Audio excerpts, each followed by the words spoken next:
Welcome to Success Grid, the place for sharing entrepreneurial stories, knowledge, and wisdom to educate and inspire you to always strive to raise your standards in your business and your life. With your host, Hussein Talib.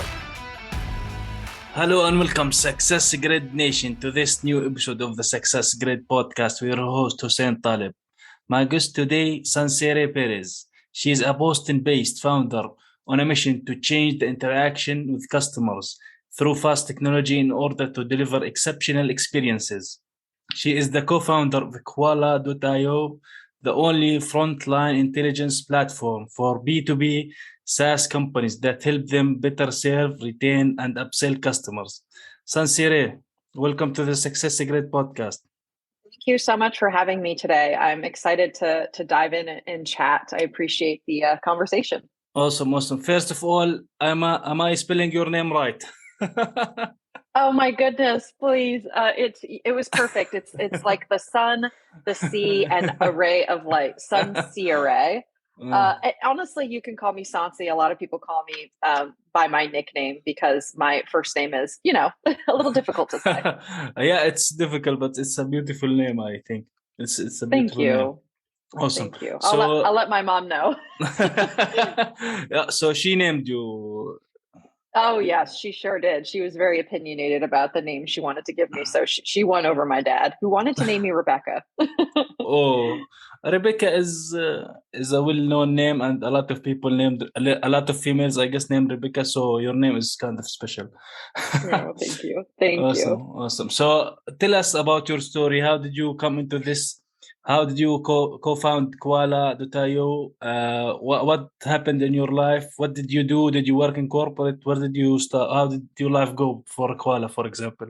Tell us about that. Sure. Thanks for asking. So I think like most of us or many of us fell into entrepreneurship and tech in general just serendipitously. I actually started my career in music. I was a pro audio engineer recording musicians in a studio in Nashville, Tennessee, and quickly found out that while I loved music, I did not want to work for music. And this was a few decades ago.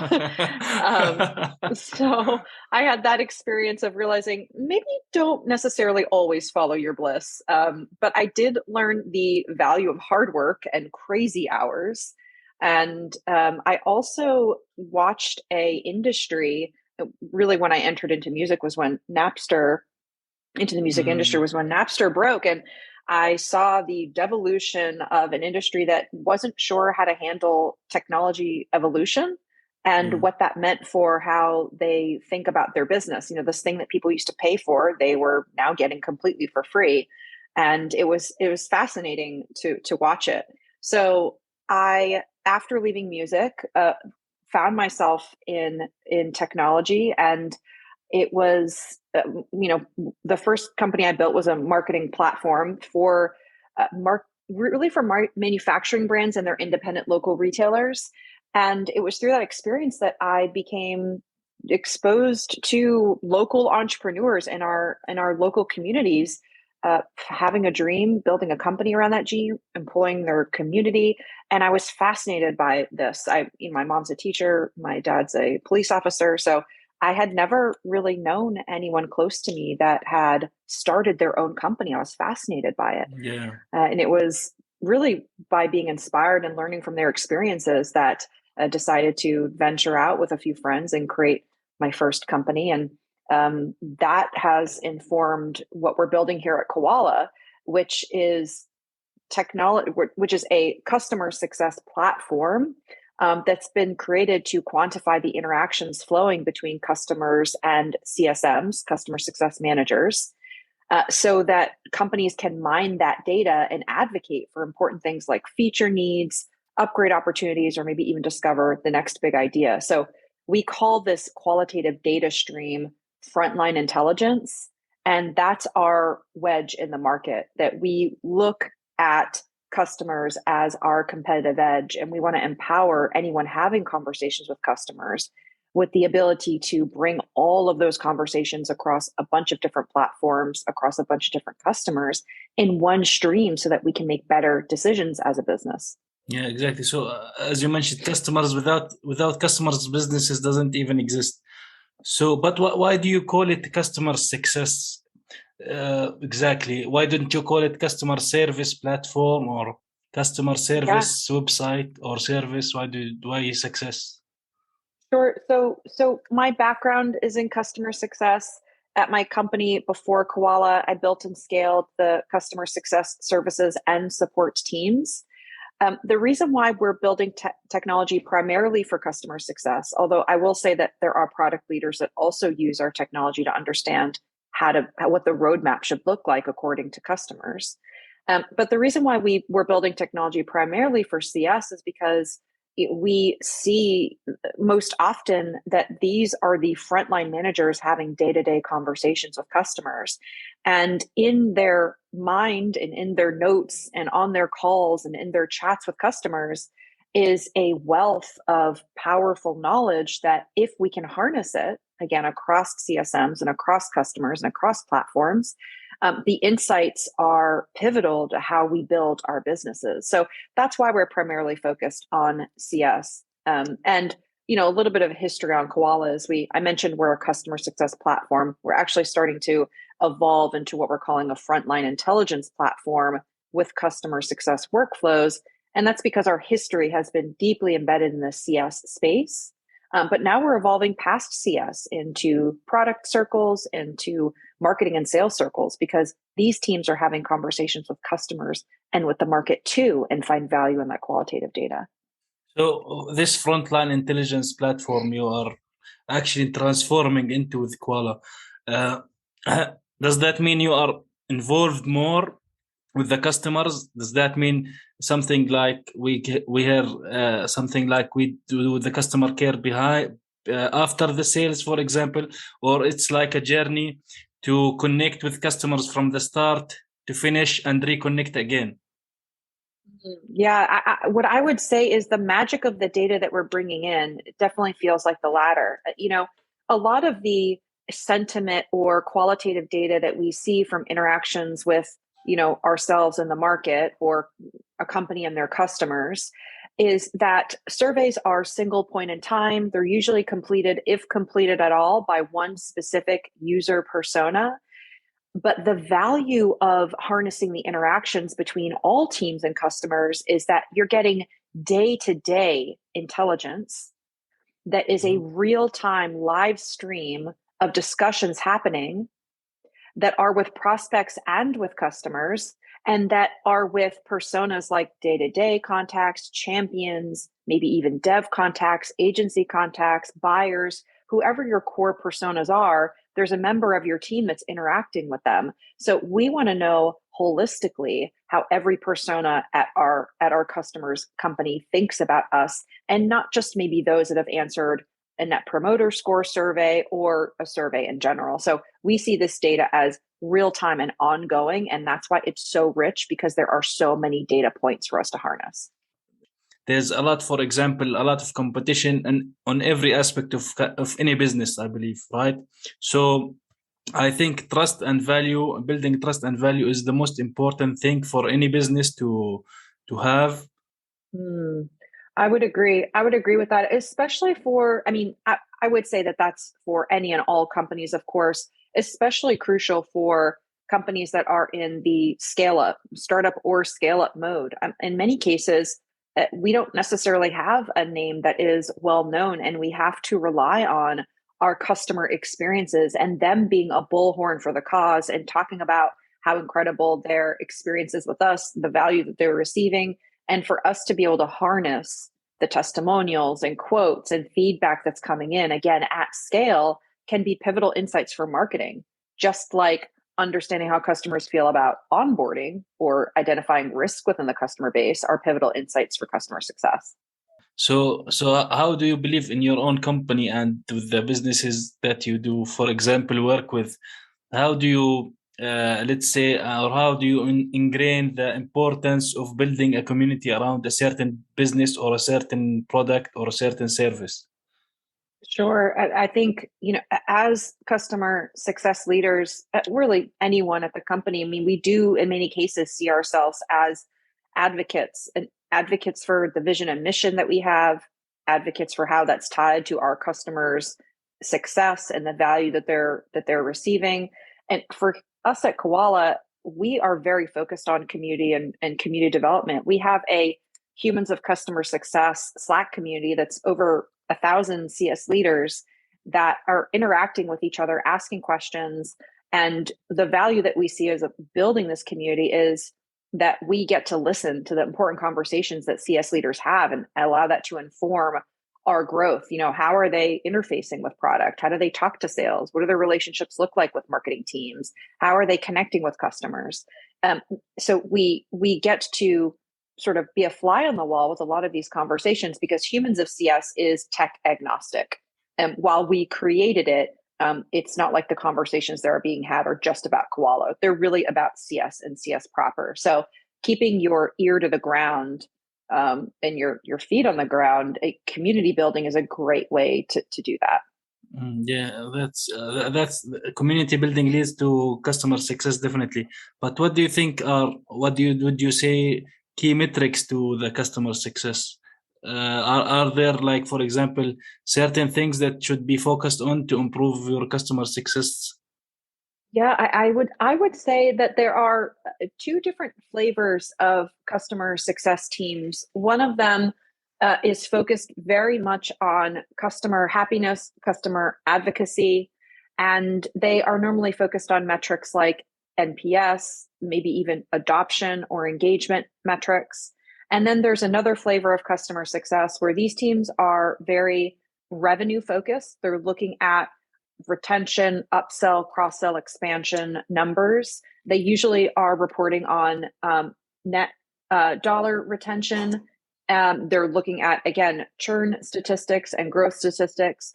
And they are using Koala to understand how to get ahead of growth or how to identify growth, just like the first group of CS leaders are focused on what do the NPS comments and NPS scoring as it ebbs over time mean for how they should address some of the requests that are coming in through those comments. So it depends on the focus of the CS team, what their metrics are. I myself have led CS teams for the last about 12 years that are focused on sales numbers. We have very, very clearly owned a number because many of us know that CS can account for 60 to 70% of the growth that a lot of B2B SaaS companies see. We are a powerful lever in increasing revenue at the company and not just sales. Yeah. So what do you think is the most important metric? For example, you mentioned retention, because if the customer stays for a long time, it is obviously better than a customer cycle every 3 months. So it's a long time customer, like for 5 years, 10 years, it's always better. So how can any business improve the retention of their customers and stay with them as long as humanly possible?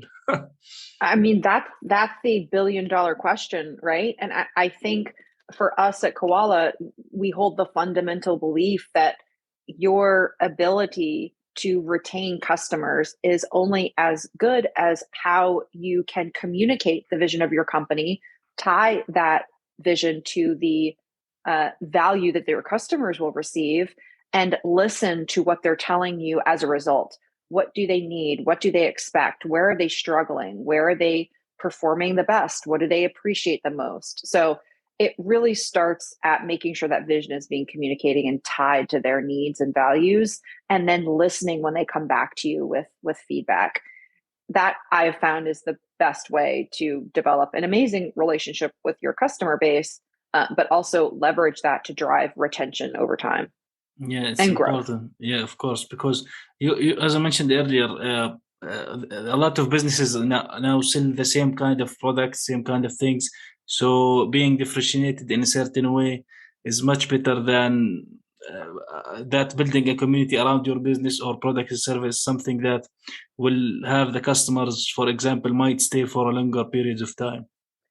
Sure, and let's just pause for a moment and talk about the teams responsible for retention overall, or growth and expansion, I think it used to be, in the old world, companies looked at customer success as the hopefully magic wand that would solve any sort of retention or growth problem.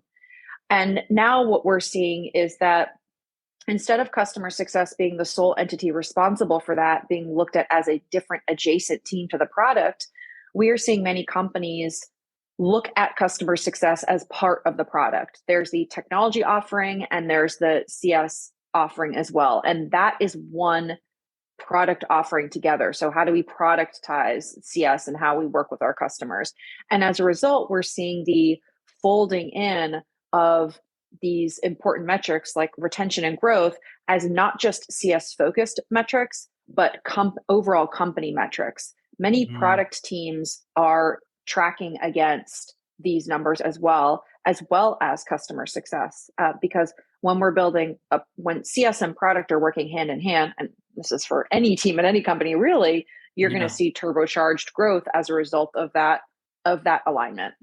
So every company or every business should invest in customer success software, let's say, because if they don't, they will actually, it's going to cost them money to not invest in customer success software, because it makes things easier for them, and communication with customers, getting customers and retaining customers and getting more customers, right? I mean, I'm building a platform for CS teams. So of course, I've definitely drunk the Kool-Aid on this. But what I will say for CS leaders that are trying to decide when does it make sense for us to invest in technology for the customer success team, like dedicated technology, I would recommend, you can get by for a while using a spreadsheet. I will be the first to admit that. I've definitely done that in the past, right? It's clunky, it's frustrating, it takes some time. There's hygiene frustrations. It's not connected to any other products for the most part, but you can get by. I would say when CS teams or CS leaders start to layer in customer success managers, and it starts to feel like I don't have the time to keep this data up to date. And also, I need to pass this type of data to other entities to develop things like health score, to understand risk mitigation, to pull qualitative insights to understand what our development looks like. When that influx happens where you feel like you can no longer keep track, you want to think of dedicated technology for your team. Yeah. The other thing I would say is, as a leader, as you feel like as you grow and scale your company, you become more and more disconnected from the customer. I mean, yeah, you're probably having maybe 5 to 10 interviews a month with new customers. That's what we do as CS leaders. But broadly speaking, you're becoming disconnected from the wider customer base. When that is the case, it's sort of, you need to watch out, because really we're in many cases only as good as our ability to deeply understand and know our customers. So then you want to look at technology like Quala to help you keep your ear to the ground. Yeah, you mentioned a great point. So when certain companies, they have this growth, especially massive growth, sometimes their early customers get ignored, and they don't look up to them, and they started focusing on the new customers and maybe forget the old ones. So yeah, you have to. It's not easy. Yeah, exactly. Yeah, it's not easy. Yeah, you have to keep up everything and have, let's say, a big umbrella that have all these people or these clients or customers under the same roof, let's say. Yeah. Yes. So good point. So how you mentioned also like having maybe a pen and paper or using sheets on a manual basis. So what is the best for someone who wants to have the intersection of technology and the human elements, manual human elements, to scale their businesses? Sure. I would say, this is obviously not my idea, but it's tried and true. The things to look for as you're evolving your business they're really 3 buckets. What do the people need to look like as a result of our evolution? How do we improve the processes? And what are the platforms that we employ to help scale those processes, to help build into them and make them work better, make the people and processes work better? That's where platforms come in. So I would say, as you're thinking about your business and at your CS team, if there are problems that you need to solve, and if there are metrics that you need to hit where it's going to be difficult for you to do so with the current setup, decide at the beginning what your theory is around do I have the people in place to hit these measurable goals? Do the people have the processes documented that they need to understand what to follow so that I can scale these experiences? And then do they have the technology to support them in those efforts? So as you map out how those three different buckets help you achieve the metrics and growth that you're expected to achieve, that will help you decide, is it time for me to look at a platform like Quala? And how will Quala help me revolutionize or scale or very quickly, rapidly get to the goals that I have set with the people and processes in place? Now, that being said, don't let great get in the way of good. You don't have to have a perfect team or perfect processes to employ a platform. That's not what I'm saying, but I do think it's important to look at those three buckets together in alignment to decide what that means for how you purchase tech. Yeah, because it's eventually it's a process. You can always upgrade or update your people or your systems. So it's an ongoing process to build more business and to get to the growth that any business wants, right?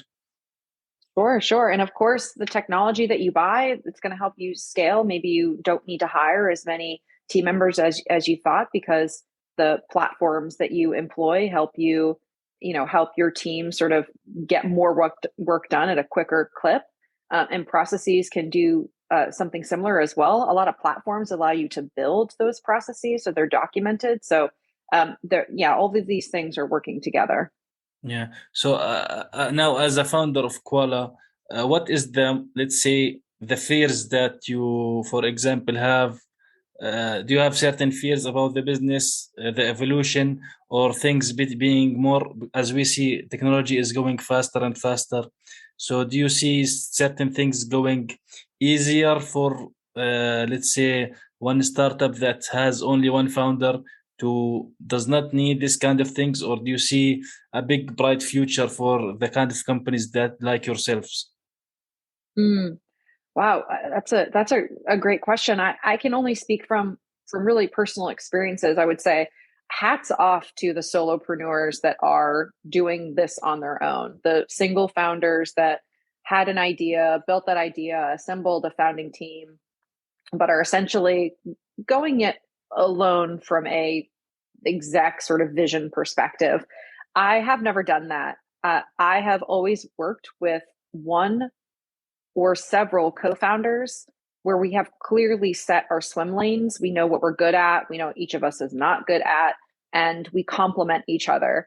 And in that way, I feel like we're able to iterate more rapidly. And you just have someone in the trenches with you that understands what you're going through. It can help be that person that you fight with, Yeah, exactly. that you disagree with, that you agree, that hopefully many days do agree with. But it makes the process, I find, a lot more enjoyable because it's a crazy roller coaster ride. So my experiences has always been creating an entity or a company with someone else or with a few people.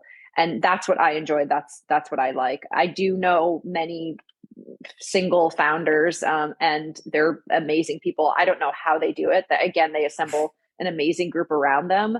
But I've always appreciated having someone in the trenches with me. Yeah. So you working with the groups, do you believe is better than for bringing, let's say, quality people to work with can have more impact on the company and the future of it and the growth of it faster and better, right? Yeah, it's so personal, and it's very, very tied to the type of business that you're creating and the community you already have around you. Yeah. Sometimes if you're going to be a venture-backed company and you're looking to raise, sometimes adding to that founding team and bringing on that level of talent can help you raise around more quickly and maybe more revenue or then more cash than you anticipated being able to raise just as a solopreneur. So it depends. It really depends. It depends on if you can even find someone that matches your skill set, that you work well with, that's willing to take the plunge and accept the risk, that you have a really great working relationship with and a friendship with. So, I would say one is not better than the other. It's very personal. Just like some entrepreneurs or founders decide to bootstrap, some are venture backed. That's a very personal decision. It depends. I don't think we can say one is better than the other. It really depends on the type of founder. Yeah, exactly. Yeah, it's because everyone have different resources. Everyone uses them differently. Someone might be resourceful. Someone might not be resourceful. So different situations. So, what would you say? One takeaway for this episode for the people who are hearing this episode? Oh, I would say if you're in customer success, I applaud you. If you are on the front lines working with customers day in and day out, I just think, really special people that can take that experience, that can interact with individuals every single day, that can turn that information, those interactions into something that helps a business grow. So I just want to applaud you all, everyone listening, and say, fight the good fight. And for anyone that's thinking of potentially starting or creating a company, you have an idea, I would say surround yourself with people that believe in you, that are going to support you, and people that have done it before and that are doing it for the first time. Just create a community around you so that you can learn from others, and also I jokingly say commiserate with others too, because it's a pretty crazy and wonderful experience. So yeah, develop that community that can support you. Yeah, exactly. So where can people get in touch with you, Sonciary? Sure. So you can find me on LinkedIn. I'm sure you'll include the spelling of my name in the show notes, but it's Sonciary. You can email me at sonciary@koala.io. You can find me on the koala.io website. Please reach out. Hopefully this episode landed well with you. I'd love to hear anyone's thoughts or feedback. Well, thank you for being here today with me on this episode, Sonciary, co-founder of Quala.io, customer success intelligent platform. Thank you so much. Thank you for listening to this episode of Success Grid. Make sure you subscribe so you don't miss any future episodes. And if you found value in the show, rate and leave a review on iTunes. For more resources, visit successgrid.net. Until next time.